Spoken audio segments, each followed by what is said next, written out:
Warangal Bhadrakali bund వద్ద నిర్వహించిన model rocket launching కార్యక్రమానికి జిల్లా గర్వకారణమని ఎంపీ డాక్టర్ కడియం కావ్య తెలిపారు. జాతీయ సైన్స్ దినోత్సవం సందర్భంగా నిర్వహించిన ఈ కార్యక్రమంలో అంతరిక్ష ఆవిష్కరణలు, రుద్రమ రాకెట్ విజన్, విద్యార్థుల భవిష్యత్తు అవకాశాలపై చర్చించారు. ముఖ్యమంత్రి రేవంత్ రెడ్డి నాయకత్వంలో రాష్ట్ర అభివృద్ధి దిశగా అడుగులు వేస్తున్నామని తెలిపారు. 2027లో సతీష్ ధావన్ స్పేస్ సెంటర్ నుంచి రుద్రమ V2 ప్రయోగానికి ప్రణాళిక సిద్ధమైంది. వరంగల్ను భవిష్యత్తులో స్పేస్ మ్యానుఫ్యాక్చరింగ్ హబ్గా తీర్చిదిద్దడమే లక్ష్యమని నిర్వాహకులు వెల్లడించారు.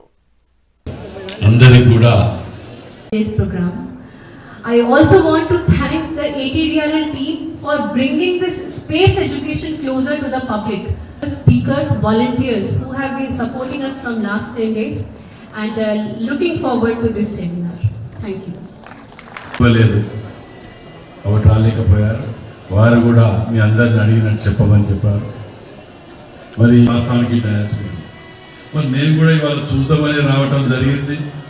కాబట్టి నిజంగా కూడా ఇక్కడికి దీన్ని మంచి సలహాలు సూచనలతోటి విద్యార్థులు సో 1996 నుండి వరంగల్ కోర్టులో very good afternoon to the respected dignitaries on the dais and of the dais and respected collector madam Chadi Vajpayee and respected MLA sir, respected MLA garu, collector ma'am,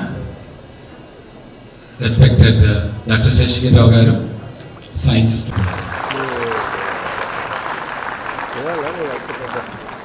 Thank you. Sorry for the interruption.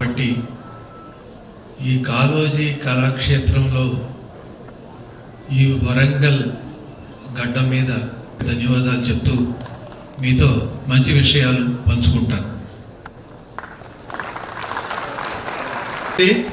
మళ్ళీ ఇంటికి వెళ్ళిన తర్వాత మళ్ళీ